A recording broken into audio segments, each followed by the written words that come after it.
성경 낭독하겠습니다. 로마서 4장 25절부터 5장 11절까지입니다.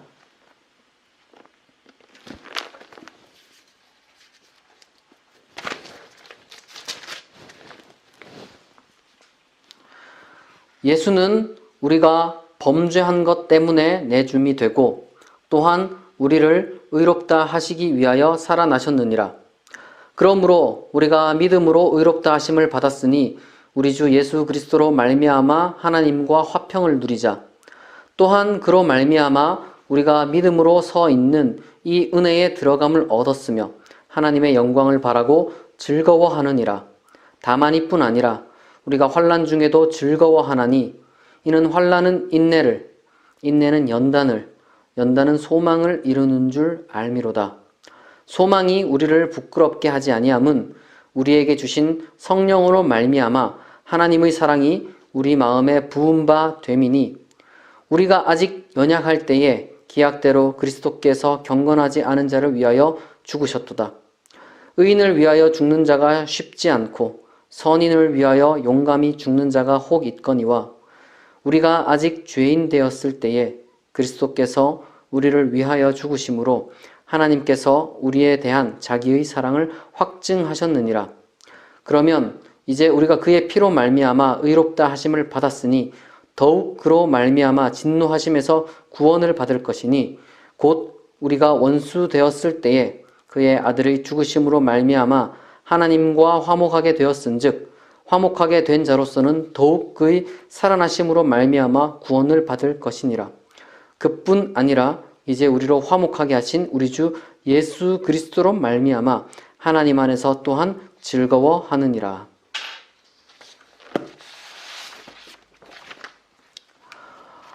로마서 강의 13번째 시간입니다.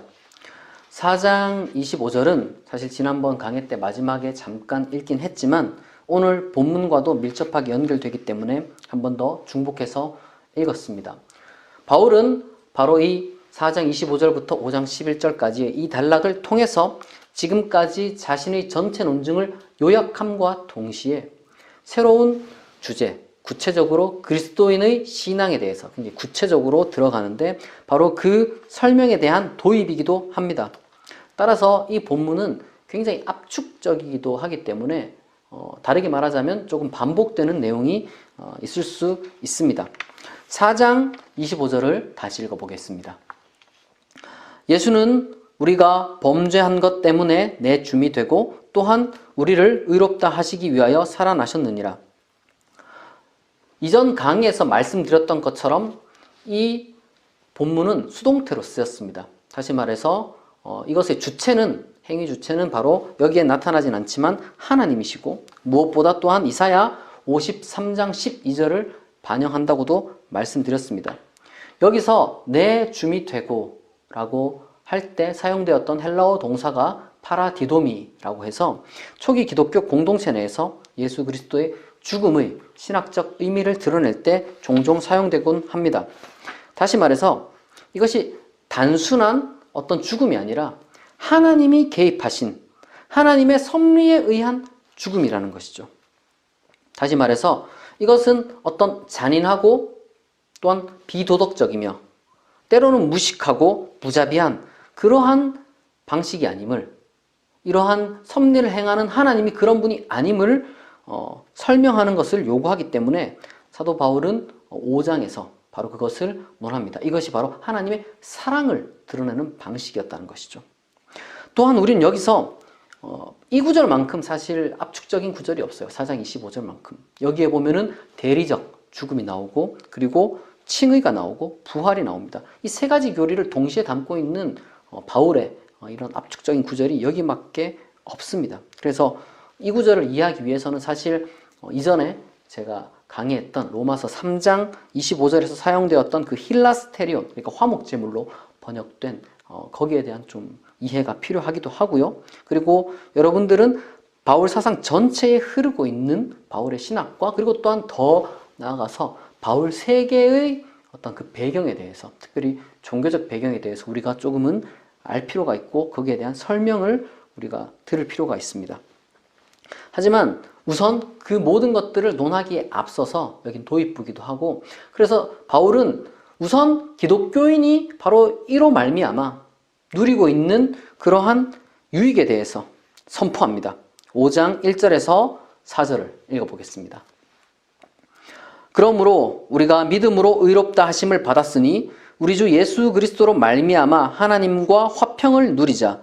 또한 그로 말미암아 우리가 믿음으로 서 있는 이 은혜에 들어감을 얻었으며 하나님의 영광을 바라고 즐거워하느니라.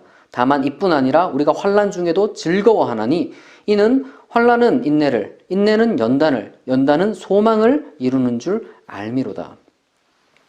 여기서 화평을 누리자라고 했을 때 사실 헬라어가 발음이 똑같아요. 에코멘이라고 해서 이게 화평을 누리자인지 아니면 우리가 화평을 누린다인지 사람들마다 분분한 해석이 있지만 사실 뭐 그것은 어떻게 보면 좀 부수적인 문제예요. 화평을 누리자라고 해도 상관없고 화평을 누리고 있다라고 해도 아무 상관없습니다. 중요한 것은 이 화평의 실체가 뭐냐는 것이죠. 사도 바울이 이 화평의 실체를 때때로는 뭐랄까 좀 더 학자들에 의해서 사도 바울이 말한 이 화평이 때때로는 너무 객관적인 것으로 지나치게 법정적으로 그렇게 다룰 때가 있지만 사도 바울이 지금 얘기하는 것은 어떤 그런 법정 그런 이야기를 하는 게 아니에요. 오히려 지금 사도 바울이 이야기하는 것은 굉장히 뭐랄까 어떤 심리적인 정서적인 그리고 주관적 내면을 다루고 있습니다. 그리고 실제로 사실 우리가 뭐 법을 다룬다 할지라도 법정에서 인간의 어떤 그 심리가 굉장히 중요하죠. 법정 판결과 인간의 심리를 그렇게 칼처럼 나누기란 좀 쉽지 않습니다. 구별은 되지만 분명히 연결되어 있죠. 그런 의미에서 이것은 지금 사도 바울이 법적으로 마치 4장 25절에서 죄의 문제와 연결 지었고 또한 5장 1절에서는 또한 한 번 더 칭의 그러니까 의로움 법정적인 선언 이것과 연결 지었다 할지라도 현재 지금 다루고 있는 이 화평은 바로 내면적인 것 보다 구체적으로 말하자면 이 법과 연결된 그 심리 바로 죄책감에 대한 것임을 우리가 충분히 추측할 수가 있습니다. 이 죄책감이 해결되지 않는다면 당연히 하나님과 화평을 누릴 수가 없죠. 왜냐하면 로마서 강해 지금까지 제가 벌써 13번째인데 12번의 강의에서 설명했던 것처럼 하나님은 정의로운 판결자입니다. 우리 기독교인이 믿는 하나님은 정의로운 판결자로 존재합니다. 그리고 동시에 이 죄책감이라는 것은 아까도 잠깐 말씀드렸지만 법률적인 처벌로도 완벽하게 해결할 수 있는 것도 아니에요. 그리고 또한 뭐랄까 심지어 피해자의 용서가 이루어졌다 할지라도 해결되는 거 아닙니다.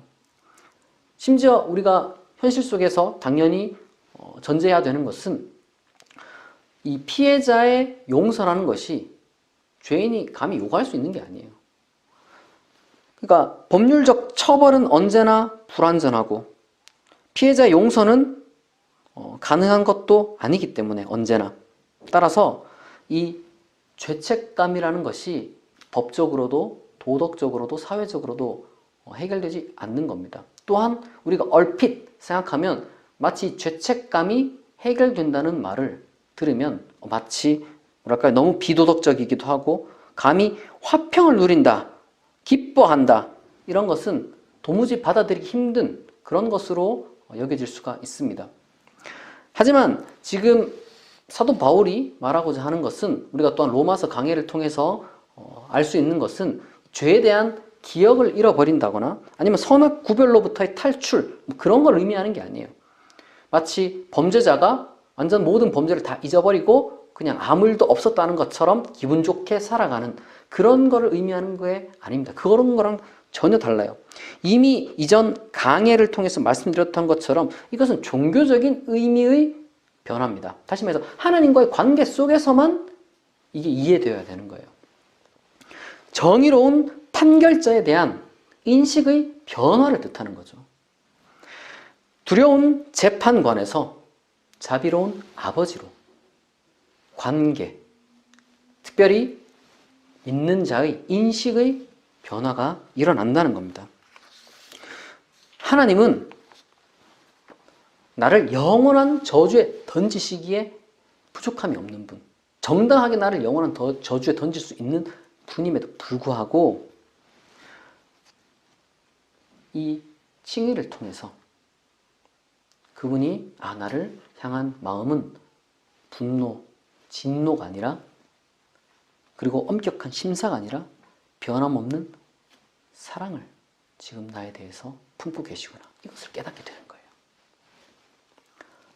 보다 구체적으로 이것은 그런 인식 변화를 통해서 어떤 일이 발생하느냐, 우리 삶 전체에 대한 또한 실존적인 인식 변화를 가져옵니다. 하나님에 대한 나와의 관계 속뿐만 아니라 우리 인생 자체를 해석하는 방법이 달라진다는 거예요.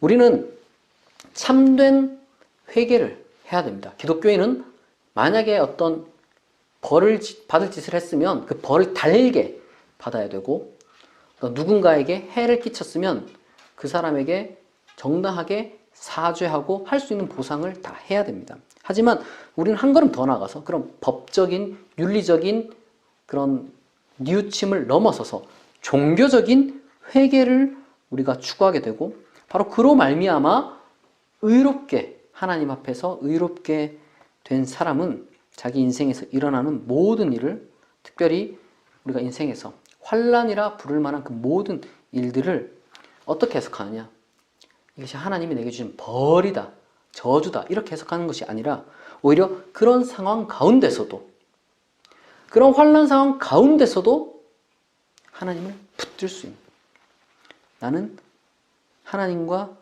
이 시간에 더 가까워질 수 있다, 그런 하나님과의 교제의 기회로 삼을 수 있도록 그런 믿음을 통해서 그런 해석을 할 수 있게 되는 겁니다. 우리는 법적인 부분과 윤리적인 부분과 그리고 종교적인 부분, 이것을 때로는 뒤섞기도 하고, 때로는 이거를 뒤죽박죽, 아니면 이제 완전히 다른 것으로, 아니면 이 세 개 중에 뭐 하나를 빼놓고 생각하는 경우가 있어요. 하지만 우리는 이 모든 것을 종합적으로 균형 있게 생각을 할 수 있어야 됩니다. 우리는 사회가 규정한 법률에 따라서 정당한 어떤 처벌을 받을 때는 받아야 하고, 그리고 또한 윤리적인 부분에서 어떤 대상에게 사죄할 일이 있으면 정당하게, 바르게 사죄를 해야 됩니다. 비록 그 사람이 용서를 하든 하지 않든 그것은 그의 자유에 딸려 있는 것이고, 또한 한 걸음 더 나가서 우리가 하나님께 용서를 구하는 부분이 있습니다.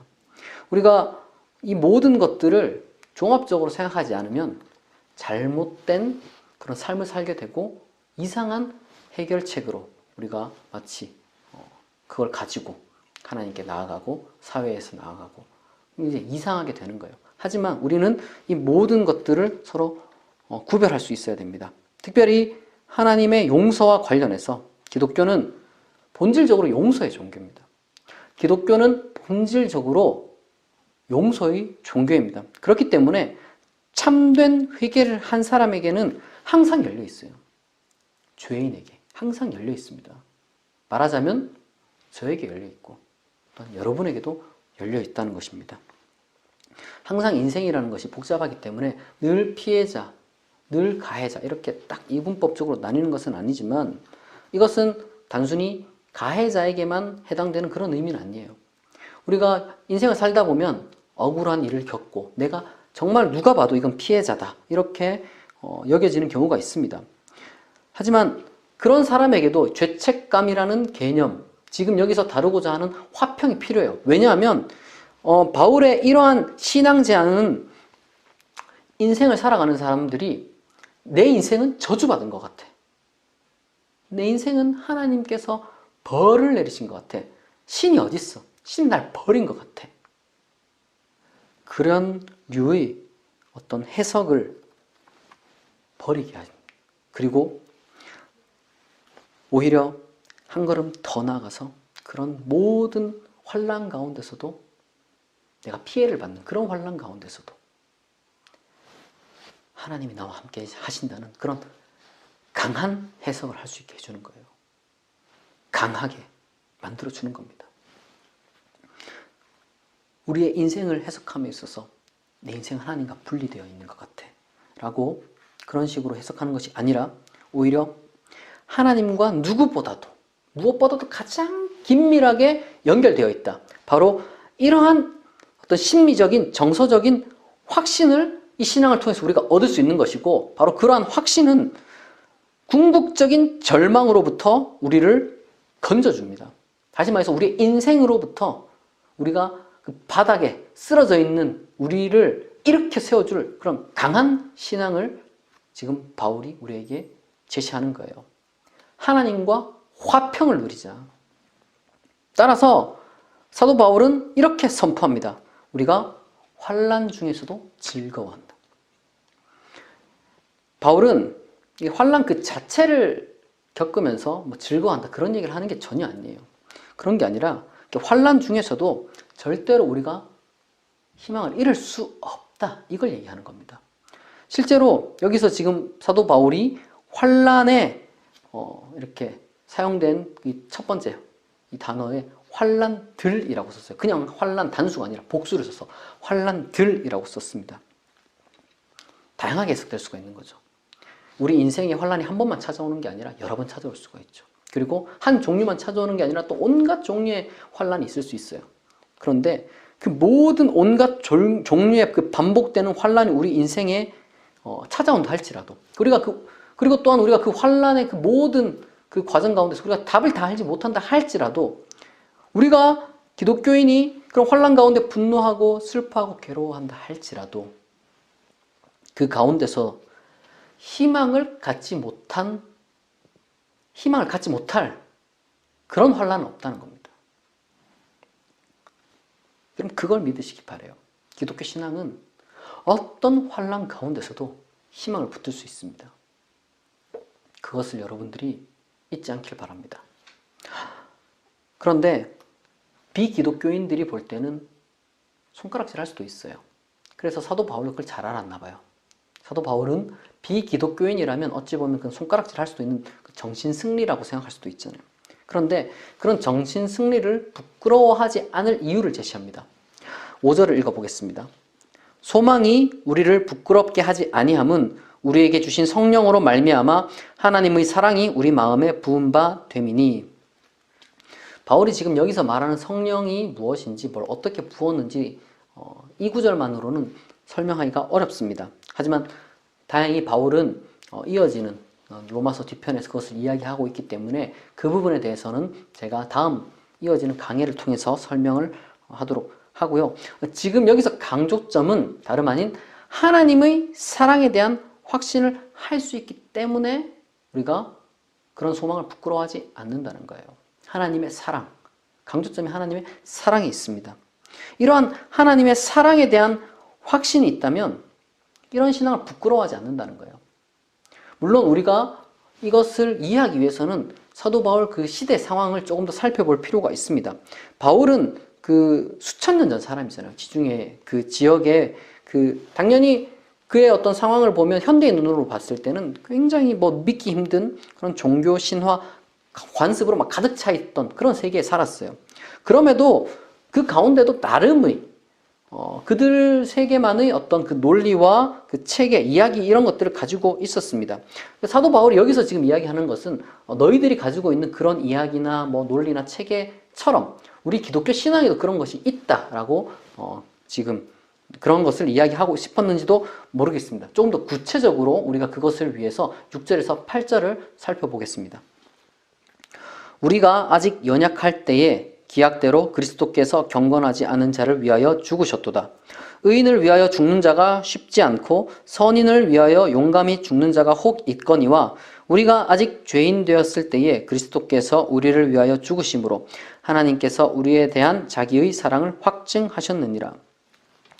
밑에서부터 좀 살펴볼게요. 8절을 보면 사도 바울이 현재 시상을 사용해서 말하자면 과거에 하나님이 단번에 어떤 확증하셨다가 아니라 지속적으로 반복적으로 확증하고 계신다, 이렇게 말하고 있습니다. 우리가 성경을 읽을 때 때때로는 항상 그런 건 하지만 때때로 이런 시상의 변화에 굉장히 주목할 필요가 있습니다. 왜냐하면 사도 바울은 아까 읽었던 바로 위 5절에서 하나님의 사랑이 우리에게 부어졌다라고 했을 때는 과거 시상을 사용해서 단회적인 그런 사건으로 기록을 했기 때문입니다. 물론 누군가는 그렇게 이야기를 할 수 있어요. 마치 시각적으로 봤을 때 예를 들면 물을 어떤 그릇에 한 번 붓고 나면 항상 그 그릇은 물로 차 있는 그런 모양인 것처럼 마치 하나님의 사랑이 한 번 사람에게 부어지고 나면 그 사랑이 항상 우리 마음속에서 있다. 이런 식으로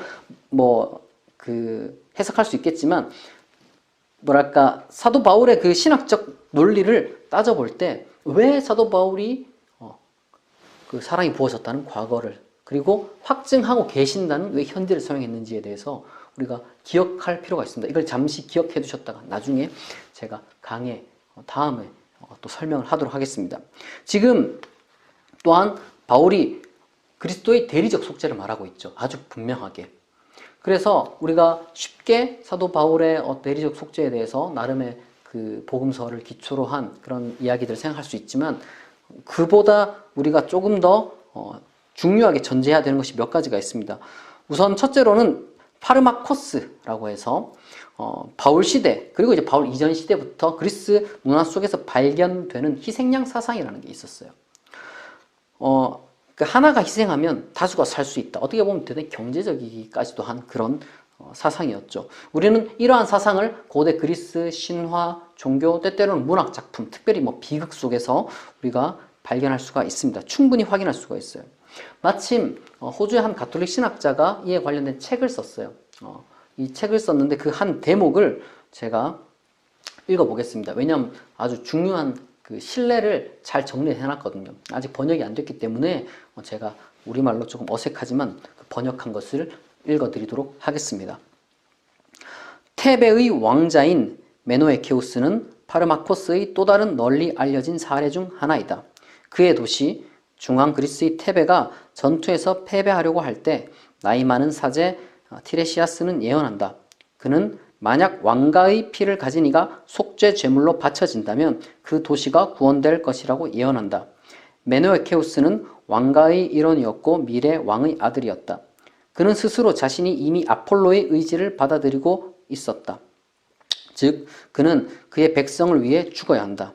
시인 사티우스는 두 번이나 메노에케우스를 양떼 중에서의 한 마리 순한 양에서 데려온 희생동물이라고 부른다. 그러나 영웅의 마음은 이미 하늘의 힘에 사로잡혀 있다. 그가 스스로를 희생하기에 앞서 그는 이렇게 기도한다. 오 위에 계신 신들이여, 내게 이토록 위대한 죽음을 허락하신 아폴로시여, 테베에 끊임없는 기쁨을 주소서.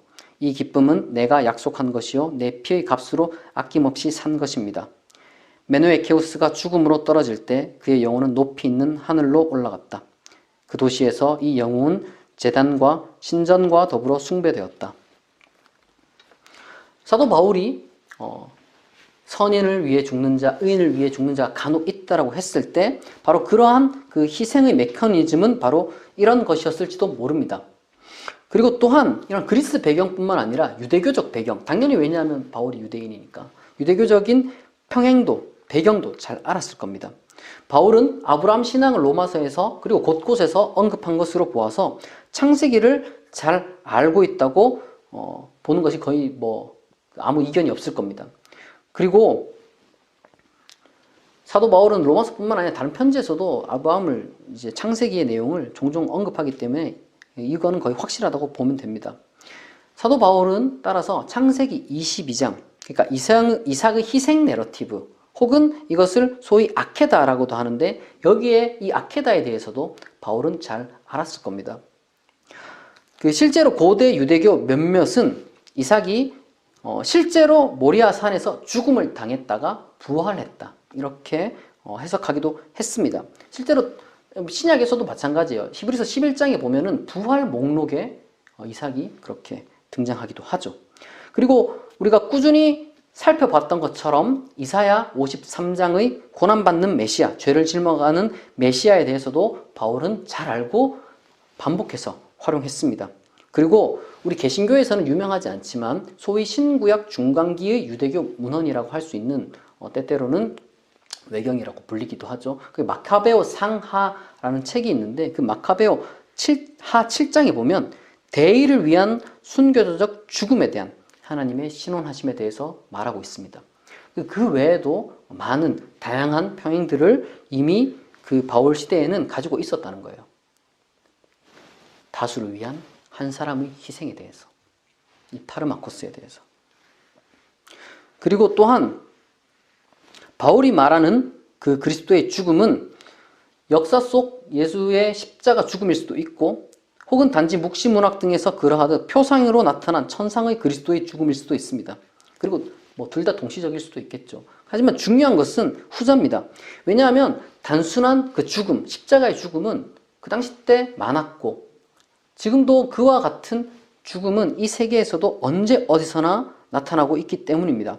따라서 예수 그리스도의 죽음의 그 의미는 그 두 가지 독특한 그 신학적 의미를 입증해야 되는 겁니다. 첫째, 다수를 위한 효력을 가진 죽음이라는 것. 그냥 죽음이 아니라 그냥 의로운 자의 억울한 죽음, 이 정도가 아니라 다수를 위한 죽음이라는 것. 그리고 둘째로는 이 죽음이 다름 아닌 하나님의 사랑을 나타낸다는 것. 이 두 가지를 입증할 수 있어야지 예수 그리스도의 죽음이 의미가 있는 거예요. 특별히 후자의 경우 사도 바울의 표현에 따라 지속적으로 반복적으로 입증돼야 됩니다. 아까 제가 말씀드렸죠. 하나님의 사랑은 지금 확증되고 있다고. 하나님이 사랑을 반복해서 지금도 확증하고 계신다고. 따라서 이러한 입증은 객관적으로, 역사적으로 나타날 수 있는 게 아니에요. 이것을 어떻게 무슨 사회과학적으로 증명할 수 있는 게 아니란 말이죠. 오히려 이러한 입증은 어디서 나타나는 것이냐? 주관적으로 개인의 심성 안에서 끊임없이 살아 움직이는 내면 안에서 확신으로 입증되는 거예요. 확신으로. 인간 예수의 죽음이 다수를 위한 희생을 효력을 가지고 있다라거나 이 하나님의 사랑을 나타내는 이런 것을 어떻게 입증하겠어요? 십자가의 죽음, 그 겉으로만 관찰한다고 했을 때. 기독교인의 십자가 신앙은 따라서 개개인이 다수를 위한 희생양으로서의 그리스도를 믿음으로써 하나님과의 새로운 관계로 들어갔음을 확신하는 겁니다.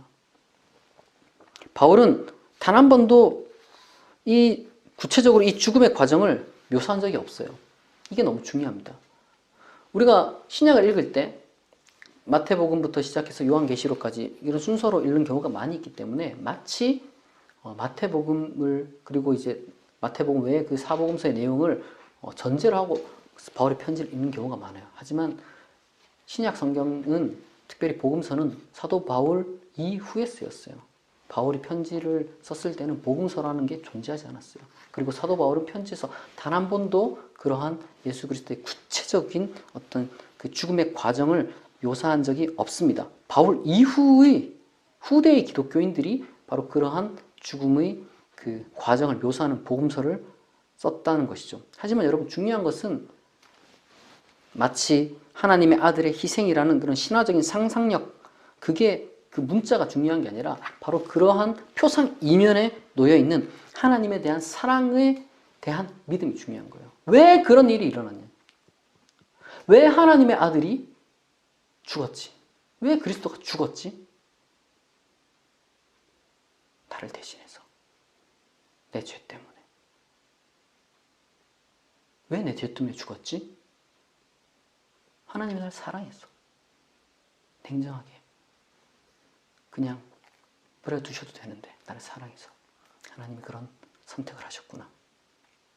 성경에 보면 기약대로라고 되어 있죠. 약속대로. 우리랑 약속한 게 아니잖아요.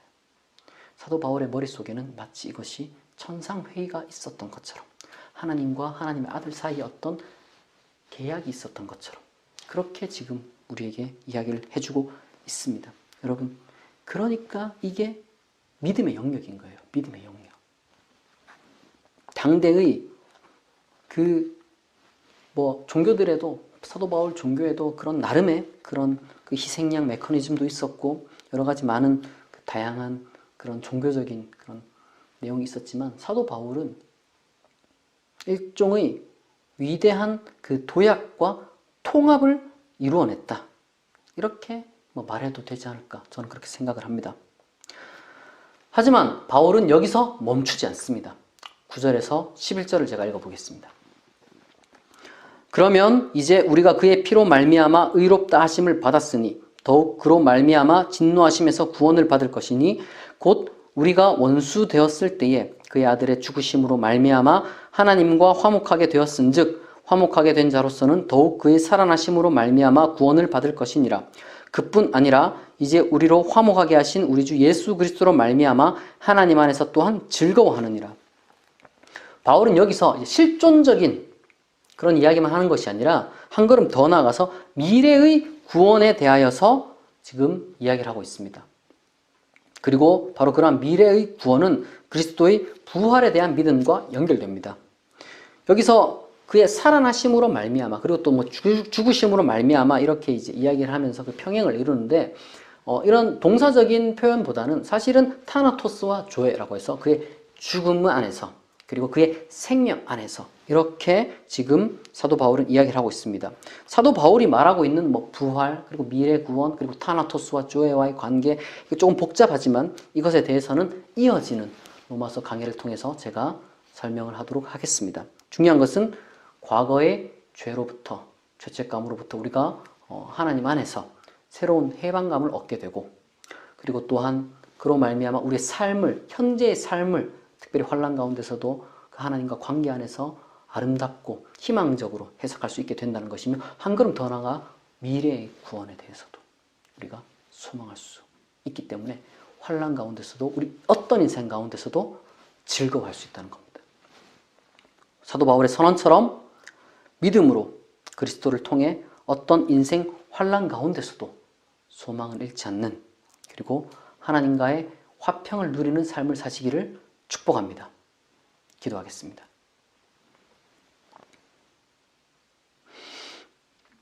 자비하신 하나님 아버지, 우리의 허물과 죄를 가리우시고 하나님과 화평을 누리게 하시니 감사합니다. 환난은 인내를, 인내는 연단을, 연단은 소망을 이루는 줄 믿습니다. 우리가 이 소망을 부끄러워하지 않고 하나님을 찬양하며 살아가게 하옵소서. 우리를 위해 피 흘리신 그리스도 예수의 이름으로 기도합니다. 아멘.